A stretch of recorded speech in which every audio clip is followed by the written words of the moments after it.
Good afternoon, everyone. Welcome to week 6 of the Turbocharge Your Motivation series. Week 6, I can't quite believe it. We're in March already. Crazy. Welcome.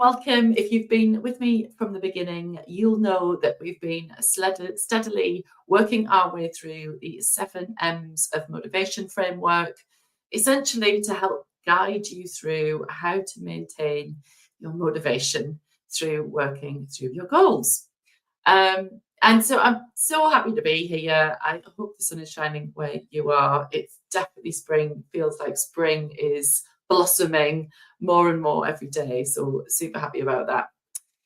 So if you're just joining me for this session, feel free to look back over some of the previous videos. You can check them out on LinkedIn, YouTube, or on Facebook. They're all there for your viewing pleasure, and you can also download a PDF to work alongside the series that I'm going to be sharing with you. So for those of you who don't know me, my name is Christina Lord, and I'm an energy leadership coach. And I also I'm a breathwork facilitator. And my mission is quite simple. I'm here to rewrite the resilience rulebook, because I actually really love to work with high-performing individuals that are more interested about sustaining their performance, to burn bright in their zone of brilliance without burning out, because I truly believe that your success shouldn't cost you your health. Because if you don't have your health, well, in my book, you're not very successful. So to be able to maintain our energy levels as we work through towards a goal, but maintaining a full life and lots of energy is true success in my book. So let's jump in and do a quick recap over what we've covered so far during this series. So week 1, the first M was all about meaning. And this is about aligning our core goals, so the things that we care really, really deeply about, and aligning those with our actions that we take. So being able to come back to your why every time also serves as a refuel to be able to give whatever you're working towards true meaning. Week 2 was all about mindset. So that's all about going from a problem-focused mindset, more of a fixed mindset, to a possibility mindset. So that's where we see everything as possibility, even the challenges. So being able to even reframe those challenges as a plot twist, and knowing that everything is information, and that we can actually learn to be more resilient in the way in which we view ourselves, we view our situation and the world around us, to keep those motivation levels up. Week 3, we talked about mantra. And by mantra, it was all about the power of words, the power of speaking words into existence that are going to feel powerful to you. So this could be a short statement that you keep in your back pocket for when you need to remind yourself of why you're doing what you're doing, and that you are perfectly capable, you are wildly capable of doing what you're doing. So it can hit upon your meaning and your mindset with the power of words, because they do have power. They carry real energy. And when we express what we feel with emotion and clear, powerful words, well, neurons that wire together, fire together. So it strengthens our system to tell us, right, we can do this. And we need that especially when we get stuck in some challenges, which will inevitably happen. Week 4 was all about metric. So this is the power of actually using a numeric value to help you go for a goal. So that could be a percentage, that could be a number of people that you're wanting to contact. That could be, the number of streaks kind of on a day. So it could be a daily practice that you're doing. The idea of a metric is to track your progress and to have something to shoot for, so you achieve something towards your goal, and keeping that regularity towards.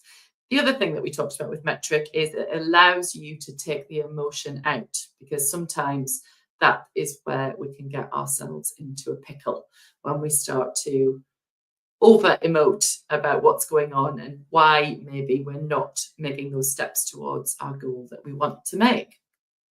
Week 5 last week was all about move. And by move, it was all about breaking down big goals into smaller chunks. So making them more achievable, more manageable, to be able to keep moving forward and not set that bar too high, because when we immediately do that, we set ourselves up for failure, not success. So always remembering to chunk down our moves, and being able to use our metric, use our mindset, reminding us of our meaningful why, all build up to actually keep refueling us of our energy, so we can keep moving forward towards our goal at different speeds and paces, depending on our energy levels. So with that, it's a perfect segue into the 6th M, which is maintenance. Now, what do I mean about maintenance? Well, maintenance is about sustaining your energy levels and your motivation. So it's not just about your time and workload, it's about looking into what your mental, emotional, and physical energy levels are, so you can actually start to understand your capacity and tolerance given what you want to achieve in any given day. So I love an analogy, and if you think about it, think of a fire. Fire to burn needs the right fuel. It needs oxygen and it needs space to burn consistently. But if you think we put too much fuel on the fire, it kind of roars too quickly, out of control. But if we don't maintain the fire and keep it going with oxygen and keep maintaining it, then it tends to fizzle out. Now, our motivation acts in a very, very same way. When we rely on willpower and pushing, and trying to just resilience our way through and just think, well, it's got to be, go hard or go home, then we tend to deplete our energy more quickly. So again, it's about understanding how your constitution works, what is meaningful to you, and how you best work, to be able to find that right balance of being able to make sure that you are sustaining yourself and that you are not peaking too soon and burning out in the progress. So in my Fuel Your Brilliance Without Burning Out coaching program, I talk about the foundations of your fuel. And as human beings, there are 5 foundational parts of your fuel. The first being sleep. Sleep is the cornerstone of our energy. Over time, if we don't get consistently good quality sleep, it is going to start affecting our performance. There's just no question. So sleep is fundamental when it comes to your fuel. The second is nutrition. So again, making sure that we are fueling ourselves with the right foods, with whole foods, with high protein, healthy fats, and minimizing the amount of sugar and snacking that we're doing, to be able to make sure that we are giving ourselves the micronutrients to power our brain, our mind, and our cardiovascular system, so we can show up more fully and perform at our best. Hydration is the next one. We are 70% water. And so if we don't keep ourselves hydrated, then that is going to start showing in our, lots of different ways in our energy levels, our mental capacity. When we get brain fog, start to feel headaches, it can often signal that we're dehydrated. So being able to make sure we get a couple of litres of water a day. Yes, it's annoying that we have to go to the toilet all the time, but it will pay off, because it does actually have you perform better, and it helps you not maybe snack as much. If you are hydrated, then it definitely helps in that department as well. The 4th foundational element of your fuel is movement. Movement is huge when we think of our productivity levels. We're not designed to stay sat still for long periods of time. And so when we're working towards something, it's understandable that we want to get stuff done. So we might hunker down at our desk for long periods of time and just want to get into that flow state. Yes. However, there is tons of research to suggest that actually just going out for a 10-minute walk, for doing a quick yoga routine exercise, actually moves the energy through your body so that you can access more creativity. Your cognition will work more efficiently if you're moving your energy around your body. So the movement piece is absolutely huge when it comes to maintaining our motivation and our energy levels. The fifth and final one is our social connection. Again, if we're working on something, it's easy sometimes to hide yourself away and not connect with anybody, have long periods of time where we just want to get our heads down and get things done. For a period of time, that's okay. But we need to recognize that we need other social interaction to be able to fuel ourselves, to feel connected with ourselves through others. So those are the 5 fundamentals of your fuel. So it's worth revisiting these. They all seem very obvious. But in my experience, the people that I work with, when stress hits, chronic stress, reoccurring stress, one of those 5 fundamental pillars, there's a few of them that are the first to go. Nutrition, hydration being 2, not having time to work out, not having time to see people, and putting all of your focus on work can actually start to deplete your energy rather quickly. So it does massively affect your energy levels mentally, emotionally, and physically. And that's what we need to make sure that we've got topped up.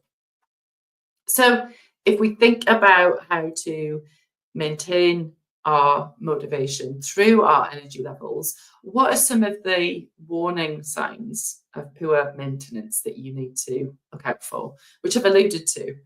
So the first being mental drain. Are you feeling foggy? Are you feeling indecisive and a bit scattered and overwhelmed? It could be that maybe some of your fundamentals need to be refueled, replenished. Emotional exhaustion is another signal. So you might find yourself, for example, being triggered by small things. You could drop something, bump into something. Somebody could say something and you could just erupt, or find yourself maybe having a lot of self-doubt, a lot of inner dialogue. That would suggest that maybe you are emotionally tired. And in my experience, emotional tiredness is one of the most tiring ways. If you have something emotionally draining going on in your personal life or your professional life, it's going to impact other areas of your life. It's very natural for that to happen. But we first need to bring awareness to what might be going on so that we can look at what we might do to prevent through replenishing our energy levels in that way. The other signal that something is awry, something's not maybe replenished as it should be, is physical fatigue. So, the kind of thing, waking up from a night's sleep and still feeling tired, feeling sluggish. And it just really makes it harder to be consistent when you just haven't got the get up and go. If you are physically drained and heavy, then chances are you need to move your body, or maybe you need a combination of rest and some movement. But it is all important to note that we need to look at these things. That's why reflection, weekly reviews, daily reviews are really helpful in this area, which I'll talk about in a moment. So what are the signals when we maintain our energy levels? Well, if you think about it, it means that we stay adaptable and creative, even in the face of challenges. So it helps us create more of this growth mindset when we have this strong foundation of our fuel. It makes us more resilient because we can bounce back because we have the energy to do so. It helps us stay more committed because we've got the fuel to keep dipping back into, and it doesn't then feel like you're scraping the bottom of the barrel. You have enough capacity because you keep replenishing, because you keep fueled, that actually you are able to sustain your motivation for longer because you're refueling your energy. And then when you think about building momentum, it is about you saying that, because I took the time to have a break, because I took the time to eat a nutritious meal, go for a walk, that actually the time that I would normally have just powered through, not eat and not go for a walk, the quality of my work maybe wouldn't have been as good as when I actually invest the time and mindfulness into fueling my body to make sure that my mental cognition is fully fueled. Emotionally, I'm settled and balanced. And physically, I've moved my energy through my body to allow all of my biology to work as it's designed to work. So, what is the science behind the mind-body connection? I was speaking to a psychologist last week, actually. I'm going to be on the Still Human podcast down in Teesside. And she was talking about when she did her psychology degree and master's, that back then in the late 90s, the focus was all about the mind. And actually it was seen as the mind and body weren't really connected. And so the focus was all on the mind. We now know over the last 10, 15 plus years that motivation is key when it comes to thinking about how our body is connected with our mind. Because our body actually sends us 80% of the information, whereas our brain only sends our body 20% of the information. So there's a lot of information that's happening in the body that gets sent to the brain to then send signals back down again. So that's why when we look at the neuroscience of motivation and why checking in on your energy levels is so very important, it's being able to actually sustain your whole system. So, we know that actually productivity requires a healthy physical system to be able to move your energy around regularly so that you are more balanced, because the body's always trying to get back to homeostasis. And when we tend to overwork, we push the pendulum all the way to that side, and we deplete ourselves of our fuel. And unless we are coming back into rest, then we tend to get into a situation where we get into chronic cycles of stress. And that's when our fuel really starts to deplete to the point that we can feel like we're literally running on fumes. And our body will send us signals.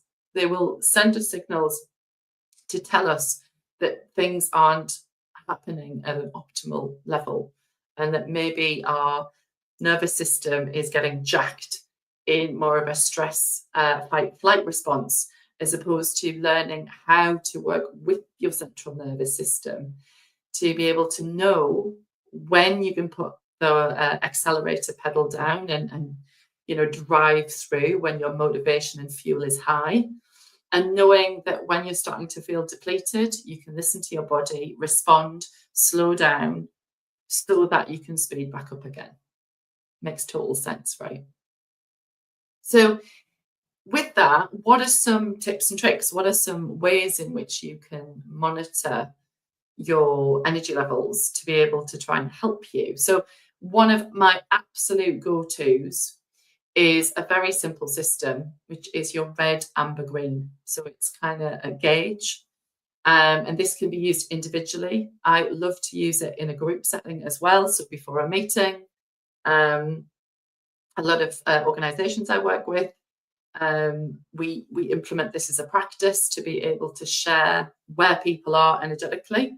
So to understand and for everybody to take stock of mentally, emotionally, and physically, where am I? Am I on red?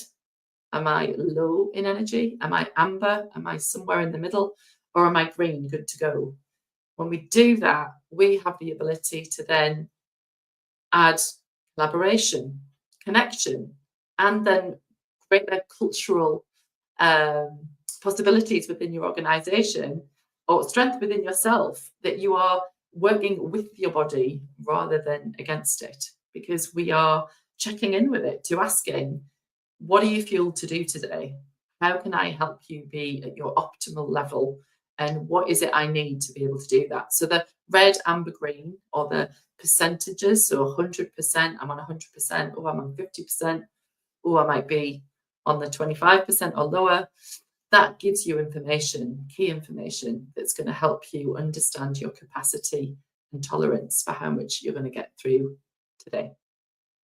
So if you are noticing that maybe your energy is quite low, then maybe you need to look into, right, how can I make gentle progress? So maybe how can I lower the bar right down and just do a few things, as opposed to pushing myself and overextending myself when I haven't got enough fuel in the tank. Yeah, it makes total sense that when we go on a journey and we only know that we have a low energy gauge on our fuel tank, then we're not going to start tearing around and setting off for a super long journey.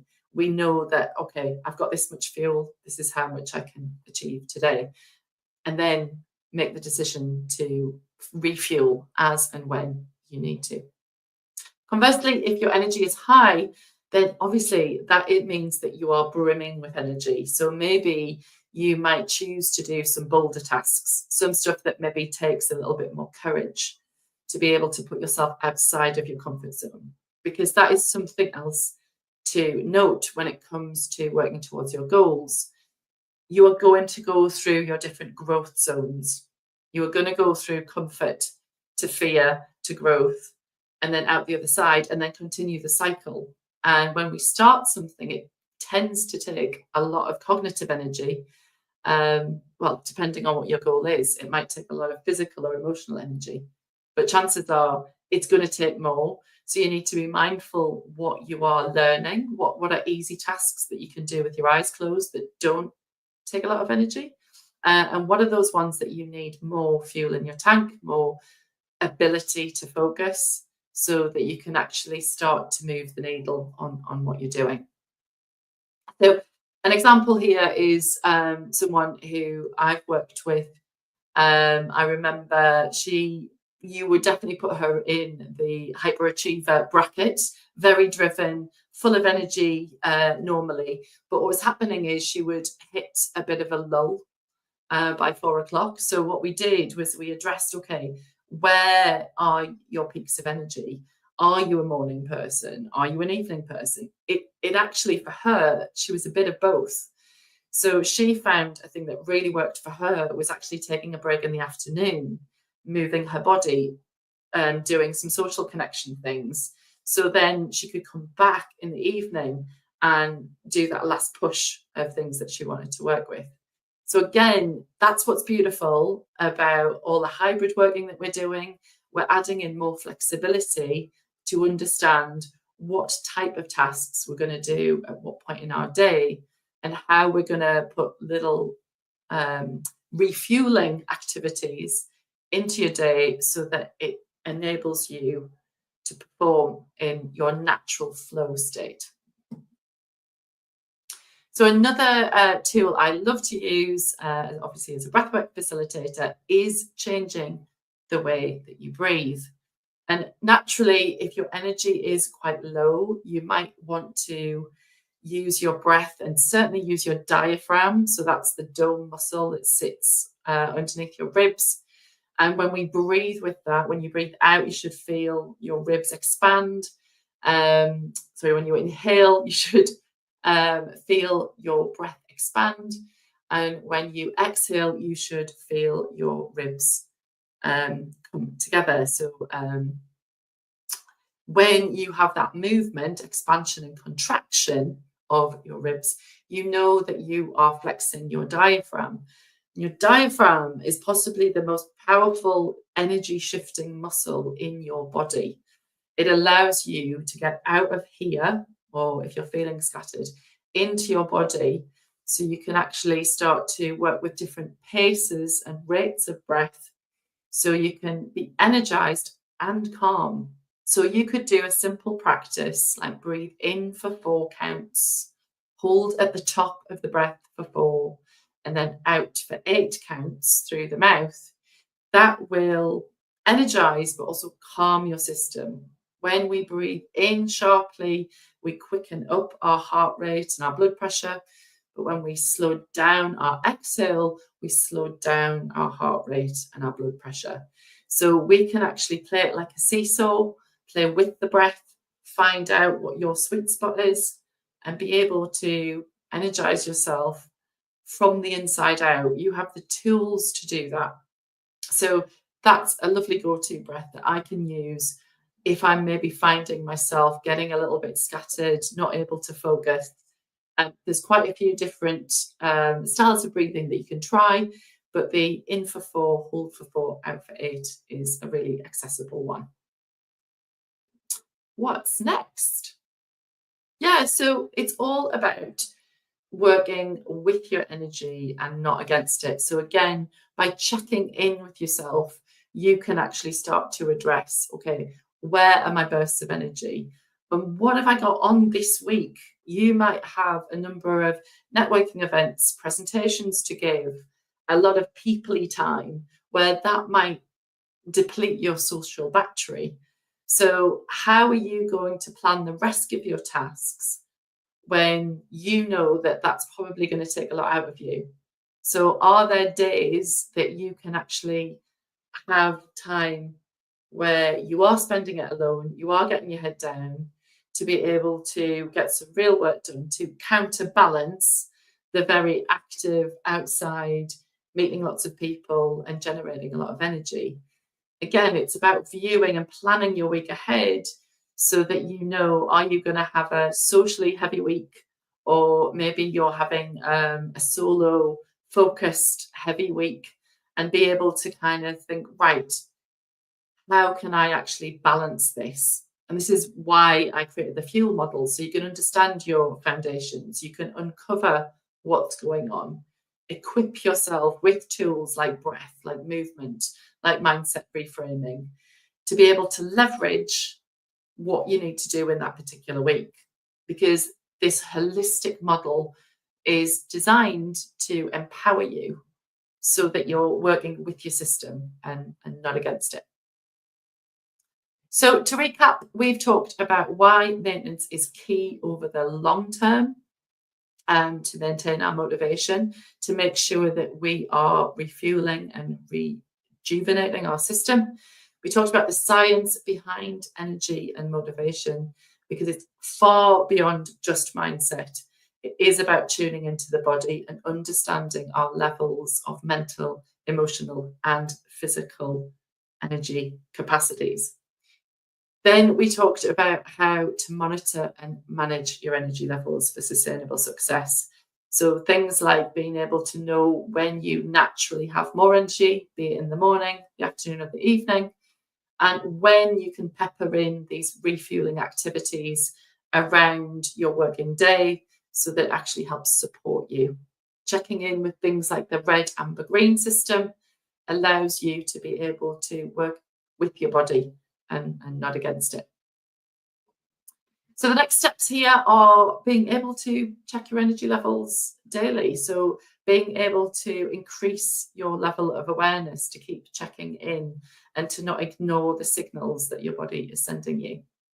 Maybe try some breathing techniques. I'll make sure that I drop in the link below, a place where you can download a free PDF that talks about different breathing tools, so you can start to implement these for yourself and try them if it's something that you haven't ventured into. And aligning those tasks, like we said, looking at your flow of your week, where there's pockets of activity and where you need to get your head down to get some of your admin done or some deeper, more focused work done. Where are you going to plan it? What are you going to give yourself grace and space to be able to do? So I hope you found that helpful in terms of maintaining your energy levels and motivation.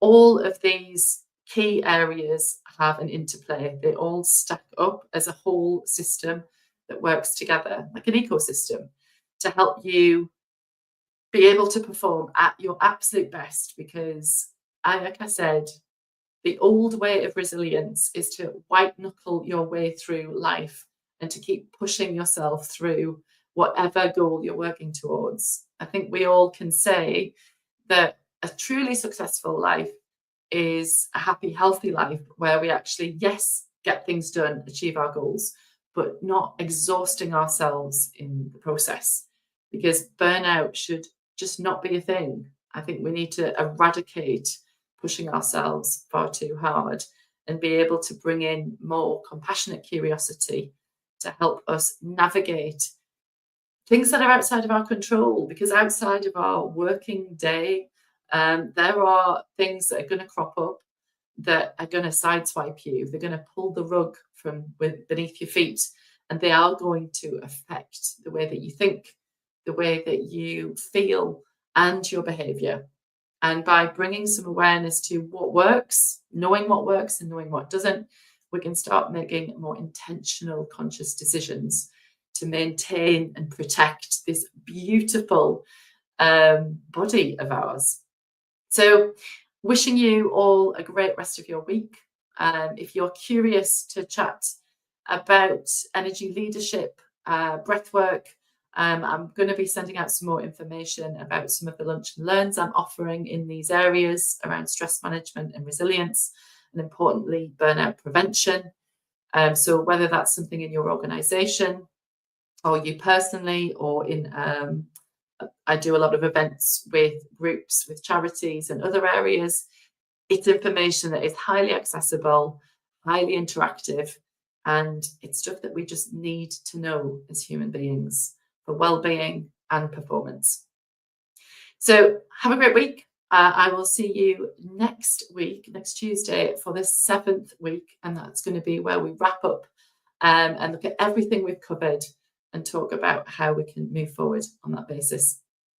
I hope you'll join me. Have a great rest of your week, and I'll see you on the other side.